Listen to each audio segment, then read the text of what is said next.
General ਸਾਹਿਬ ਤੂਫਾਨ ਨਹੀਂ ਰੁਕਦੇ। ਜਦੋਂ ਤੂਫਾਨ ਆ ਜਾਣ ਨਾ ਤੇ ਫਿਰ ਹਨੇਰ ਪਾ ਦਿੰਦੇ ਨੇ। ਇਹ ਯਾਦ ਰੱਖਣਾ ਮੇਰੀ ਗੱਲ। ਇਹ ਹਨੇਰ ਪੈਣ ਲੱਗਾ ਜੇ ਤੇ ਮੇਰਾ ਮਸ਼ਵਰਾ ਤੁਹਾਨੂੰ ਕਿ ਚੁੱਪ ਕਰਕੇ ਡਿਆਲਾ ਜੇਲ੍ਹ ਜਾਓ, ਜਾ ਕੇ ਕੈਦੀ ਨੰਬਰ 804 ਦੇ ਪੈਰ ਫੜੋ।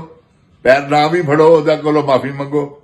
ਉਹਨ ਕੋ ਯਾਰ ਤੇਰੀ ਮਿਹਰਬਾਨੀ ਹੈ, ਸਾਡੇ ਕੋਲ ਜ਼ਿਆਦਤੀਆਂ ਹੋਈਆਂ ਨੇ, ਸਾਨੂੰ ਮਾਫ ਕਰ ਦੇ।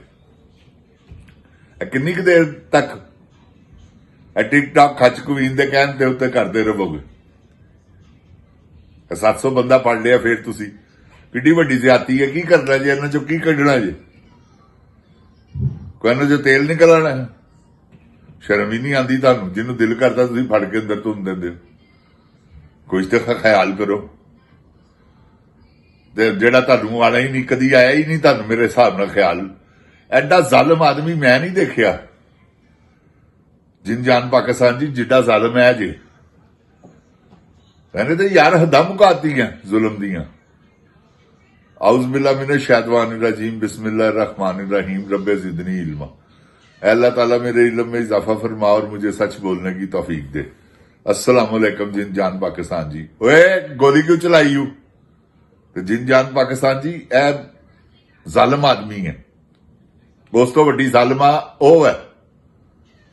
ਉਹਨੇ ਤੇ ਜਿਨ ਜਾਨ ਪਾਕਿਸਤਾਨ ਜੀ ਜਿਹਦੇ ਨਾਲ ਕੋਈ ਵੈਰ ਹੋਵੇ ਨਾ, ਯਾਰ ਵੈਰ ਉਹਦਾ ਕਦੇ ਵੈਰ ਸੀ ਜ਼ਿਲੇ ਸ਼ਾਹ ਨਾਲ। ਲਾ ਇਲਾਹਾ ਇল্লাল্লাহ ਮੁਹੰਮਦ ਰਸੂਲullah ਮਰਵਾਨ ਚੌਦਾਤ ਆਈਜੀ ਪੰਜਾਬ ਤੇ ਉਹ ਖਚਕਵੀ। ਹੋਰ ਤੇ ਕਿਸੇ ਦਾ ਕੰਮ ਹੀ ਨਹੀਂਗਾ। ਇਹਨਾਂ ਦੇ ਆਰਡਰ ਤੋਂ ਬਗੈਰ ਮਾਰ ਦੇਵੇ। यार एडा मासूम आदमी नाल एडा वड्डा जुल्म। अरशद शरीफ नाल इन्हां ने की कीता? एडा नफीस आदमी, एडा नफीस आदमी इन्हां ने ओनू शहीद कर दिता। बदियां पुत्रां ने जिले शाह नू शहीद कर दिता। ਉਹ 17 ਸਾਲਾਂ ਦਾ ਬੱਚਾ, ਉਹਦੇ ਦਿਮਾਗ 'ਚ ਗੋਲੀ ਮਾਰ ਦਿੱਤੀ, ਕਿਸੇ ਦੇ ਸੀਨੇ ਤੇ ਗੋਲੀ ਮਾਰ ਦਿੱਤੀ, ਕਿਸੇ ਦੀ ਕਮਰ 'ਚ ਗੋਲੀ ਮਾਰ ਦਿੱਤੀ। ਕਿੰਨਾ ਬੰਦਾ ਇਹਨਾਂ ਨੇ ਸ਼ਹੀਦ ਕੀਤਾ। ਅਸਾਨੀਆਂ ਮੁਰੀਦ ਕੇ ਕੀ ਹੈ? ਇਹ ਜ਼ੁਲਮ ਕਿੰਨੇ ਕੀਤੇ ਨੇ? ਜਿਨ ਜਾਨ ਪਾਕਿस्तान जी। ਗੋਲੀ ਕੋਈ ਉਤੋਂ ਆ ਕੇ ਤੇ ਨਹੀਂ ਨਾ, ਕੋਈ ਤੌਬਾ ਨੌਜ਼ ਬਿਲਾ ਕੋਈ ਦੂਸਰੀ ਮਖਲੂਕ ਆ ਕੇ ਕਰ ਗਈ ਸਾਰਾ ਕੁਝ। ਇਹਨਾਂ ਨੇ ਕੀਤਾ ਹੈ ਨਾ, ਤੇ ਇਹਨਾਂ ਨੇ ਹਿਸਾਬ ਨਹੀਂ ਦੇਣਾ। ਇਹਨਾਂ ਦਾ ਇਤਸਾਬ ਸ਼ੁਰੂ ਹੋ ਗਿਆ ਹੈ। एहतसाब होगा, हिसाब होगा और लाजवाब किस्म का होगा। ये मेरी बात आप याद रखिएगा, ताकि लोग आइंदा के बाद कोई भी आने वाला डिक्टेटर, अब वैसे तो आएगा ही कोई नहीं, ये लास्ट डिक्टेटर है, मेरी बात याद रखिएगा। इसके बाद आर्मी चीफ कभी भी ऐसा आर्मी चीफ नहीं हो, क्योंकि उसको ऐसी पावर नहीं मिलेगी जो इसको पावरें मिल चुकी हैं।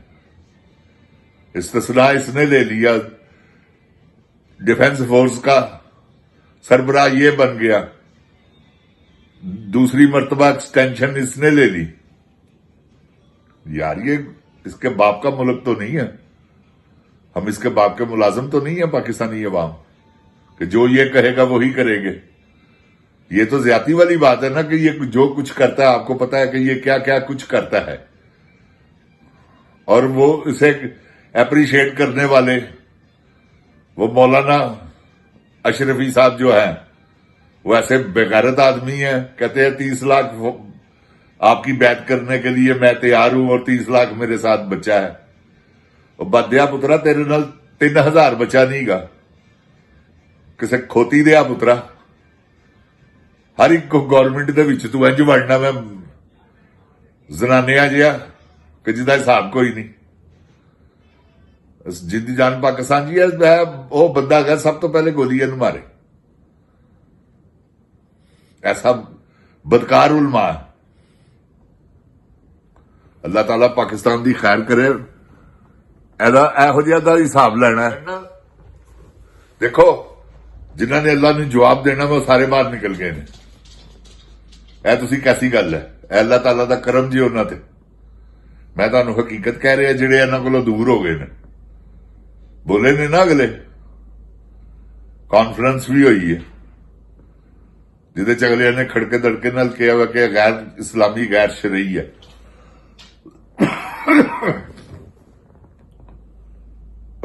मौलाना शरीफी तन नहीं पता लगा कि गैर शरई है गैर इस्लामी है? बदया पुत्रा है बोल, तन नहीं पता? बेटा वो तेरी जम्मन वाली ते लानत तेरे ते भी, तेरे बाप ते भी। वैसे बेगैरत लोग हो तुसी, बने आलम होए हो कि जी असी उलमा वा, शराबां तू 24 घंटे का बगैरता। जिथे तेन शराब मिले उथे तू ढिड पहले अपना ढिड रखना, बाद दे विचों आप बहना गैस दोजख दे विच पाओ जी एदा ईंधन। ऐसा तू बेशरम आदमी है, तेन शर्म ही नहीं आई? पाकिस्तानियों का सौदा करदे हैं किथे ही 30 लाख लिया जरा 30 लाख देखिए तो सही केड़ा है। बदया पुत्रा 3000 की 300 बंदा नहीं तू इकट्ठा कर सकता। ਹੁਣ ਜੋ ਤੇਰੀ ਸ਼ਾਮਤ ਆਣੀ ਹੈ ਨਾ ਤੈਨੂੰ ਆਪੇ ਹੀ ਪਤਾ ਲੱਗ ਜਾਏਗਾ। ਬੜਾ ਦੌੜ ਦੌੜ ਕੇ ਸਾਊਦੀ ਅਰਬ ਜਾਣਾ ਤੂੰ ਉਹਨਾਂ ਕੋਲ ਜ਼ਕਾਤਾਂ ਦਾ ਮਾਲ ਇਕੱਠਾ ਕਰਨ ਵਾਸਤੇ ਕਿ ਜੀ 3 ਲੱਖ ਮੇਰੇ ਕੋਲ ਹੈ ਬੱਚਾ 30 ਲੱਖ।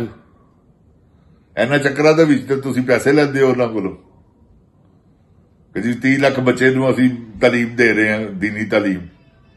ਇਹੋ ਜੀ ਦੀਨੀ ਤਾਲੀਮ ਨਹੀਂ ਚਾਹੀਦੀ ਕਿਸੇ ਨੂੰ ਵੀ ਜਿਹੋ ਜੀ ਤੁਸੀਂ ਦੇ ਰਹੇ ਹੋ ਝੂਠ ਬੋਲਣ ਵਾਲੀ ਦੀਨੀ ਤਾਲੀਮ। ਝੂਠ ਸਿਖਾਣਾ ਜੇ ਬੱਚਿਆਂ ਨੂੰ, ਇਸ ਗੱਲ ਤੇ ਪੈਸੇ ਲੈਣੇ ਜੀ।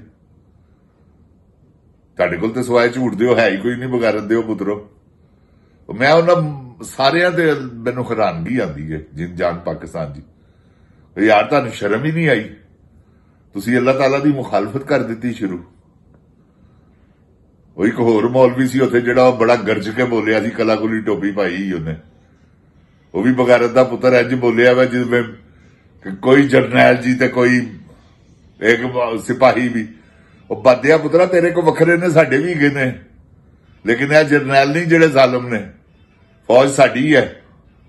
ਦੇਖਣਾ ਤੂੰ ਇਹਨਾਂ ਦਾ ਕੰਮ, ਇਹਨਾਂ ਦੀਆਂ ਕਰਤੂਤਾਂ, ਪੈਸੇ ਵੱਟਣ ਟੁਰੇ ਪਏ ਨੇ ਪਾਕ ਫੌਜ ਦੇ। ਜਿਨ ਜਾਨ ਪਾਕਿਸਤਾਨ ਜੀ, ਅਸੀਂ ਨਹੀਂ ਫੌਜ ਆਪਣੀ ਵੇਚਣੀ, ਨਾ ਅਸੀਂ ਕਿਰਾਏ ਤੇ ਦੇਣੀ ਹੈ। ਤੇ ਇਸ ਗੱਲ ਤੋਂ ਅਸੀਂ ਇਹਨਾਂ ਨੂੰ ਮਨਾ ਕਰਾਂਗੇ ਇਨਸ਼ਾਅੱਲਾ। ਜਿੱਥੋਂ ਤੱਕ ਸਾਡਾ ਜ਼ੋਰ ਲੱਗਣਗੇ ਅਸੀਂ ਲਾਵਾਂਗੇ। ਖਬਰਦਾਰ ਹੈ ਜਰਨਲ, ਕੋਈ ਬੰਦਾ ਨਾ ਭੇਜੀ ਉੱਥੇ। ਜੇ ਤੂੰ ਭੇਜ ਦਿੱਤੇ ਨੇ ਤਾਂ ਵਾਪਸ ਬੁਲਾ ਲੈ। ਤੈਨੂੰ ਮੈਂ ਦੱਸ ਦਿਆਂ ਤੇਰੀ ਮੌਤ ਦਾ ਸਮਾਨ ਬਣ ਜਾਣਾ ਹੀ ਇਹਨਾਂ ਨੇ। ਐਸੇ ਹੀ ਕੰਮ ਨੇ, ਕਿਉਂਕਿ ਕੋਈ ਨਾ ਕੋਈ ਗਲਤੀ ਤੇ ਐਸੀ ਹੁੰਦੀ ਹੈ ਜਿਹਦੇ 'ਚ ਬੰਦਾ ਪਕੜ 'ਚ ਆਉਂਦਾ ਤੇ ਤੂੰ ਪਕੜ 'ਚ ਆ ਗਿਆ। ਤੂੰ ਗਲਤੀ ਕਰ ਬੈਠਾ ਜਿਹੜਾ ਤੂੰ ਮੂੰਹ ਅਲਫਾਜ਼ ਕੱਢੇ ਨੇ, ਕਿਉਂਕਿ ਤੂੰ ਇਸਰਾਈਲ ਦਾ ਡਿਫੈਂਸ ਕਰਨ ਟੁਰ ਪਿਆ। ਮੈਂ ਬਦਿਆ ਪੁੱਤਰਾ, ਅੱਜ ਤੱਕ ਤੁਸੀਂ ਵੈਸੇ ਤਾਂ ਕਦੀ ਗਜ਼ਾ 'ਚ ਗਏ ਨਹੀਂ, ਕਦੀ ਭੇਜੀ ਹੈ ਕਿਸੇ ਜਰਨੈਲ ਨੇ ਫੌਜ? ਕਿੱਡੇ ਜ਼ੁਲਮ ਹੋਏ ਨੇ ਉਹਨਾਂ ਦੇ ਉੱਤੇ। ਹੁਣ ਇਸਰਾਈਲ ਨੂੰ ਪੈਸਿਆਂ ਦੀ ਖਾਤਰ ਬਚਾਉਣ ਟੁਰ ਪਏ ਹੋ। ਤੁਹਾਨੂੰ ਸ਼ਰਮ ਆਣੀ ਚਾਹੀਦੀ ਹੈ। ਬਗੈਰਤ ਜਨਰਲ ਸਾਹਿਬ, ਕੋਈ ਗੈਰਤਮੰਦਾਂ ਵਾਲਾ ਕੰਮ ਕਰੋ। ਤੁਹਾਡੇ ਘਰ ਦੇ ਬੱਚੇ ਨਹੀਂ ਤੁਹਾਨੂੰ ਕਹਿੰਦੇ ਕਿ ਬਾਜੀ ਇਹ ਕੰਮ ਨਾ ਕਰੋ, ਬਗੈਰਤਾਂ ਵਾਲਾ ਜੇ? ਤੁਹਾਡੀ ਬੀਵੀ ਨਹੀਂ ਕਹਿੰਦੀ ਕਿ ਆਸਮ ਮੁਨੀਰ ਸਾਹਿਬ ਬਗੈਰਤਾਂ ਵਾਲੇ ਕੰਮ ਨਾ ਕਰੋ? ਇਹ ਪਤਾ ਨਹੀਂ ਤੁਹਾਨੂੰ ਕਿੰਨੇ ਮਸ਼ਵਰੇ ਦਿੱਤੇ ਨੇ ਇਹੋ ਜਿਹੇ ਬਦਕਾਰਾਂ ਵਾਲੇ। ਇਸਰਾਈਲ ਨੂੰ ਬਚਾਉਣ ਟੁਰ ਪਏ ਹੋ ਤੁਸੀਂ। ਵਾਹ ਤੁਹਾਡੇ ਤੇ ਲਾਨਤ ਹੈ। ਇਨਸ਼ਾਅੱਲਾ ਕੋਈ ਗੱਲ ਨਹੀਂ ਗੀ। ਇੱਕ ਵੀ ਫੌਜੀ ਤੂੰ ਭੇਜਿਆ ਨਾ ਤੇ ਫਿਰ ਵੇਖੀ ਤੇਰਾ ਹਾਲ ਕੀ ਹੁੰਦਾ। ਜਿਨ ਜਾਨ ਪਾਕਿस्तान जिंदाबाद, जिन जान पाकिस्तान अवाम जिंदाबाद, इमरान खान जिंदाबाद। ओए गोली क्यों चलाई? अस्सलाम वालेकुम पाकिस्तान पाइंदाबाद।